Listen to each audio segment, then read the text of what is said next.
قرآن حکیم، سیرت النبی صلی اللہ علیہ وآلہ وسلم، احادیث مبارکہ، فقہی مسائل کا بیان اور بہت کچھ انشاءاللہ تعالی جید علماء کرام کے ساتھ۔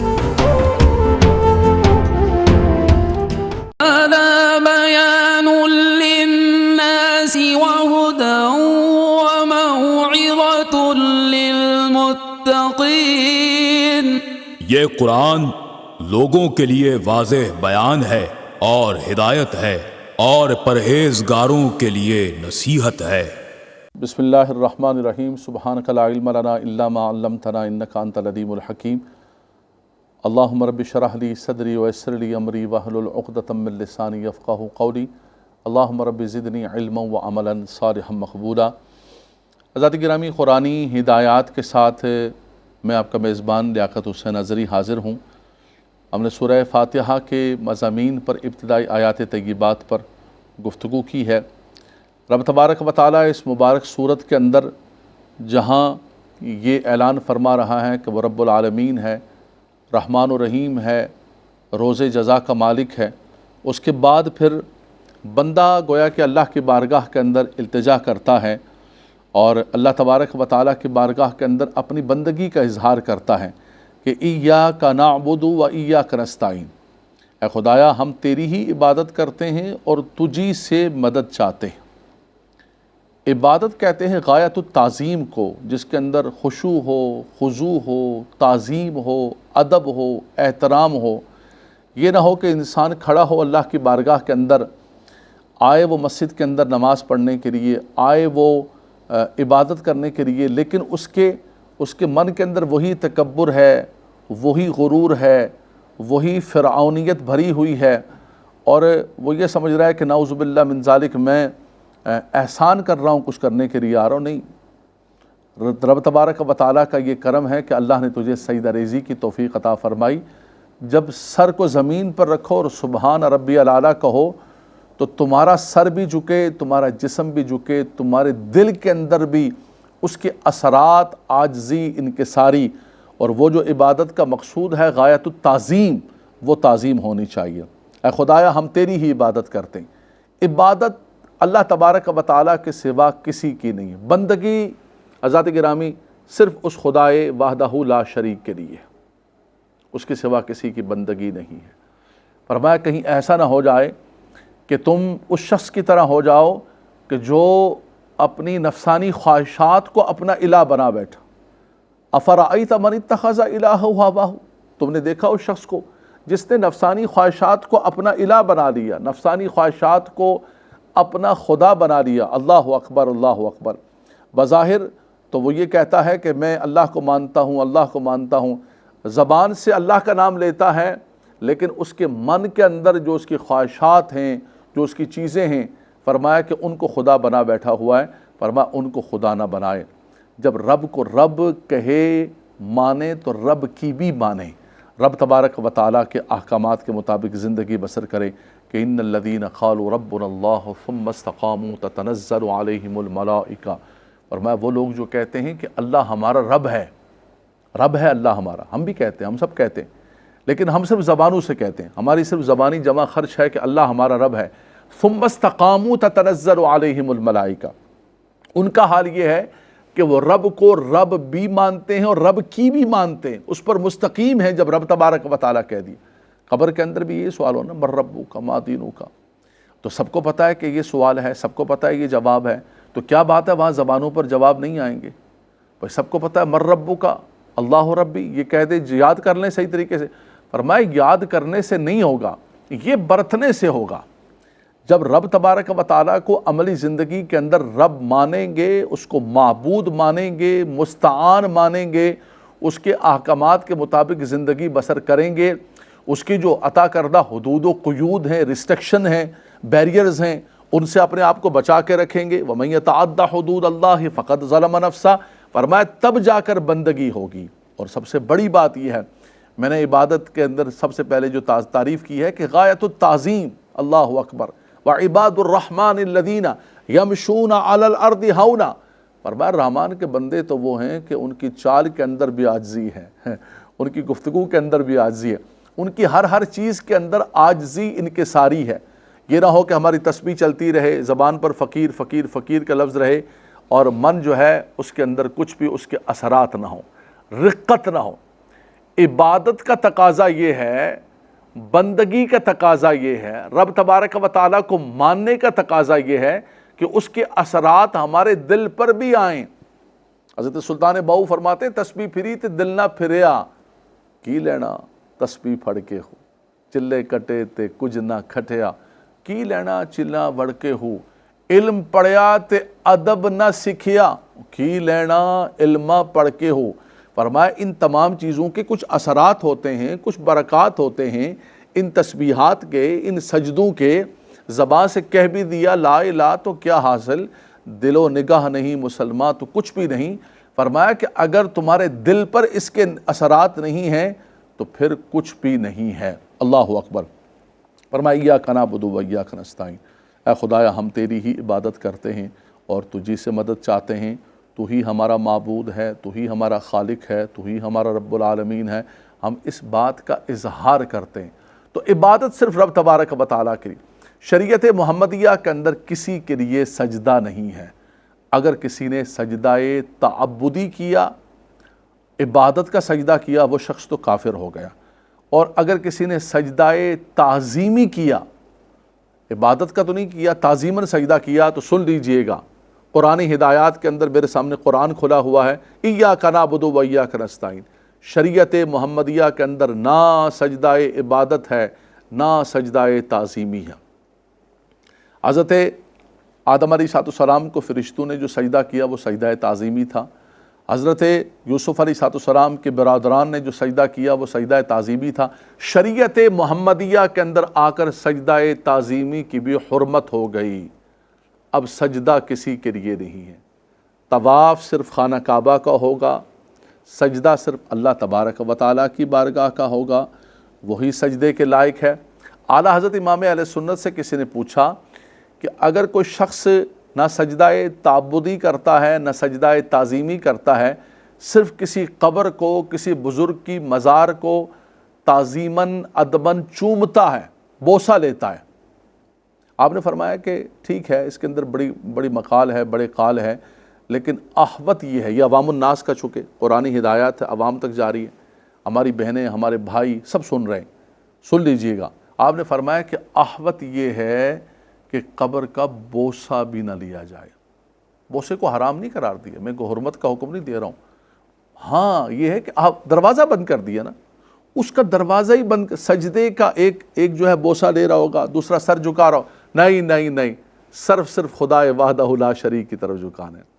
اور انسان کی جو حیت ہے، انسان کی جو پیدائش ہے، اور اللہ نے انسان کو جو جسم بھی عطا فرمایا، سبحان اللہ، لقد خلقنا الانسان فی احسن تقویم، بہترین تقویم پر پیدا کیا، بہترین صورت عطا فرمائی۔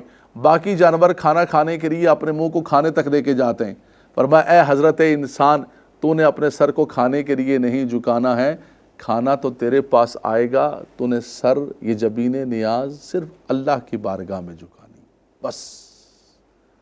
حضرات گرامی، قرآنی ہدایات یہ ہے کہ ایاک نعبد و ایاک نستعین، عبادت صرف اللہ تبارک و تعالیٰ کے لیے، عبادت کے لیے کوئی بھی اس کے سوا عبادت کے لائق ہی نہیں ہے۔ اللہ اکبر۔ فرمایا اگر شریعت کے اندر سجدہ حلال ہوتا تو آقا دو جہاں صلی اللہ علیہ وسلم بعدس خدا بزرگ تو یہ قصہ مختصر، لیکن کسی صحابی نے کسی محبت سے محبت، جنہوں نے اپنی جانوں کو قربان کر دیا، اپنے وطن قربان کر دیا، اپنا سب کچھ قربان کر دیا، لیکن سجدہ نہیں، سجدہ صرف میرے مالک و مولا۔ حضور علیہ السلام نے ان تمام بتوں سے ان کو ہٹا کر، 365 بتوں سے ہٹا کر رب تبارک و تعالیٰ کی بارگاہ کا راستہ دکھایا۔ تبھی تو سیدنا صدیق اکبر رضی اللہ تعالیٰ نے معراج کی صبح فرمایا کہ ہمیں تو رحمان کا پتہ بھی نہیں تھا، تم مسجد حرام سے مسجد اقصیٰ اور آسمانوں کی بات کر رہے ہو، ہمیں تو اللہ کی بارگاہ کا بھی پتہ نہیں تھا۔ انہوں نے ہمیں توحید کا جام پلایا، انہوں نے ہمیں سب کچھ بتایا، یہ بتایا کہ یہ بارگاہ ہے جس کے اندر تم نے اپنے سر کو جھکانا ہے۔ خانہ کعبہ سے ان تمام بتوں کو مولائے کائنات کھڑے ہوئے اور سب کو صاف کیا اور فرمایا ایک خدا وحدہ لا شریک ہے، اس کی توحید ہے، اس کے سوا کسی کے سامنے سر نہیں جھکانا ہے۔ ایاک نعبد و ایاک نستعین، ہم تیری ہی عبادت کرتے ہیں۔ ایاک کو مقدم کر دیا اور اس کے اندر ایک حصر پیدا کر دیا، قوت پیدا کر دی فنی اعتبار سے، فرمایا تیری ہی عبادت ہے، تیرے سوا کسی کی عبادت نہیں۔ وَإِيَّاكَ نَسْتَعِينُ، اور ہم تجھی سے مدد چاہتے ہیں۔ حقیقی مددگار صرف اللہ تبارک و تعالی ہے۔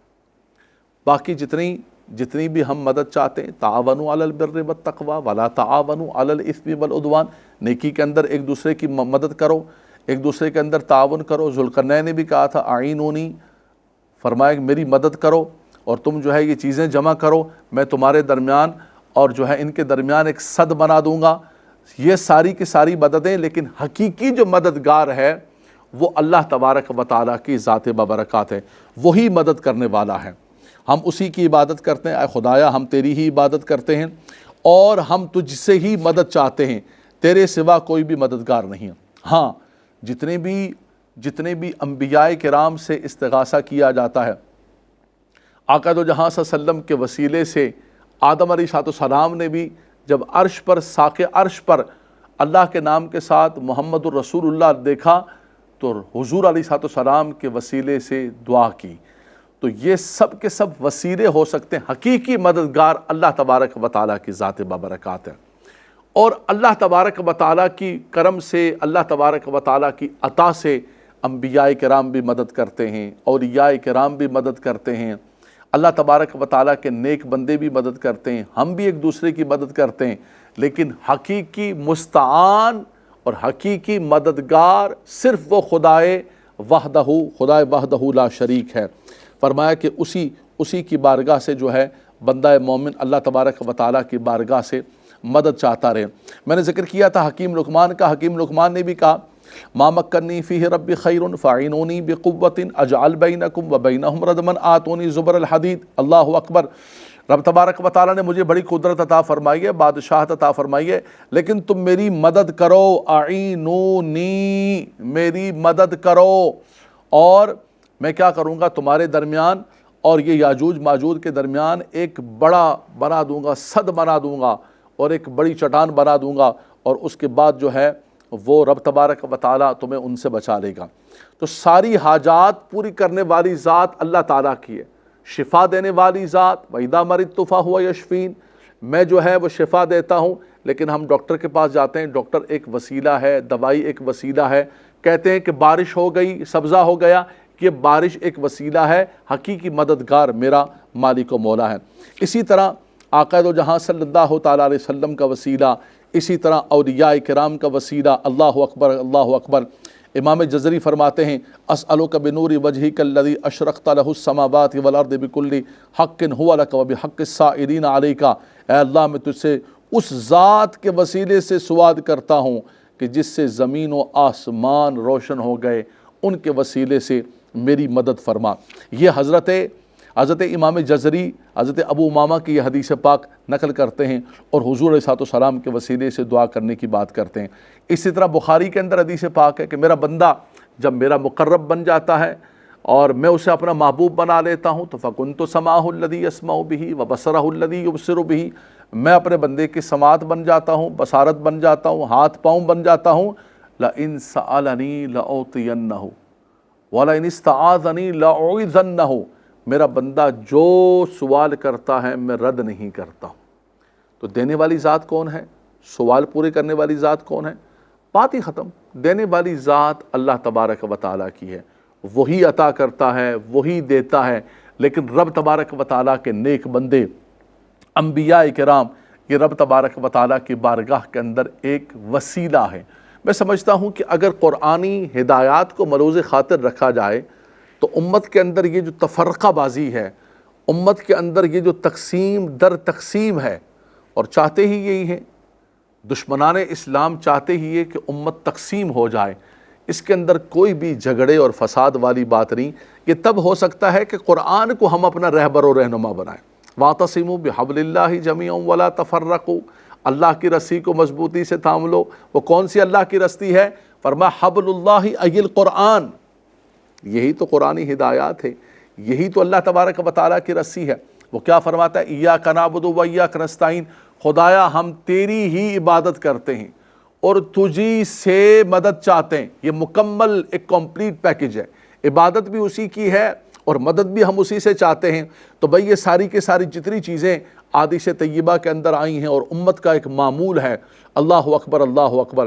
یہ جو سیدنا صدیق اکبر رضی اللہ تعالیٰ عنہ، سیدنا عمر فاروق رضی اللہ تعالیٰ عنہ، بخاری شریف کی حدیث پاک ہے کہ حضور کے چچا کے وسیلے سے دعا کر رہے ہیں۔ تو بھئی دینے والی ذات اللہ کی ہے، ادعونی استجب لکم۔ اے عمر یہ کیا کر رہے ہیں؟ آپ کیوں بیچ میں وسیلہ لے کر آ رہے ہیں؟ فرمایا دینے والی ذات تو اللہ تبارک و تعالیٰ کی ہے، لیکن رب تبارک و تعالیٰ کرم فرماتا ہے اس کے نیک بندوں کے وسیلے سے عطا کرتا ہے، حضور کے وسیلے سے۔ وَلَوْ أَنَّهُمْ إِذْ ظَلَمُوا أَنفُسَهُمْ جَاءُوكَ فَاسْتَغْفَرُوا اللَّهَ وَاسْتَغْفَرَ لَهُمُ الرَّسُولُ لَوَجَدُوا اللَّهَ تَوَّابًا رَحِيمًا۔ اگر وہ اپنی جان پر ظلم کر بیٹھیں تو کیا کریں؟ حبیب آپ کی بارگاہ کے اندر آ جائیں، آپ کی بارگاہ کے اندر آ جائیں اور آپ جو ہے مہربانی کر دیں، اللہ کی بارگاہ میں ان کے لیے سفارش کر دیں، اللہ کی بارگاہ کے اندر التجا کر دیں، تو رب تبارک و تعالیٰ ان کی توبہ کو قبول و منظور فرماتا ہے۔ اے میرے مالک و مولا، تو نے تو اعلان فرمایا ادعونی استجب لکم نحن اقرب الیہ من حبل الورید، میں تو شہرک سے زیادہ قریب ہوں، میں سننے والا ہوں۔ پھر یہ قرآن ہی کے اندر فرمایا بالکل مسلم بات ہے، ایاک نعبد و ایاک نستعین، عبادت بھی اللہ کی، مدد حقیقی کرنے والی بھی ذات اللہ تبارک و تعالیٰ کی، اس سے کوئی بندہ ہٹ سکتا ہی نہیں ہے۔ یہ تو قرآن کا پیغام ہے، لیکن فرمایا اسی قرآن کے اندر رب تبارک و تعالیٰ فرما رہے ہیں کہ میرے محبوب کی بارگاہ کے اندر وہ حاضر ہو جاتے اور میرے محبوب سفارش کر دیتے۔ اللہ اکبر۔ آدم علیہ السلام نے بھی تو اسی لیے حضور کے وسیلے سے دعا کی تھی۔ مولانا عبد الرحمن جامی نے فرمایا نا، گر نام محمد را نہ یا ورد شفیع آدم، نہ آدم یا فتح توبہ، نہ نوح از غرق نجینا۔ فرمایا اگر نام محمد نہ ہوتا تو نہ کشتی نوح کو کنارہ ملتا اور نہ جو ہے حضرت آدم علیہ السلام کی توبہ قبول ہوتی۔ حضرات گرامی، سورہ فاتحہ سے ہم ہدایات لے رہے ہیں، اس قرآنی ہدایات کے سفر کے اندر آپ ہمارے ساتھ رہیے گا۔ آج کے اس پروگرام کے اندر ہم نے ایاک نعبد و ایاک نستعین پر گفتگو کی ہے کہ عبادت صرف اللہ تبارک و تعالیٰ کی، مدد کرنے والی ذات اللہ تبارک و تعالیٰ کی۔ عبادت کے معنی کیا ہیں اور عبادت کے اندر جو غایت التعظیم مقصود ہے کہ عبادت کریں تو اس کی رقت آپ کے قلب کے اندر ادب کی صورت میں اور تعظیم کی صورت کے اندر موجود ہونی چاہیے۔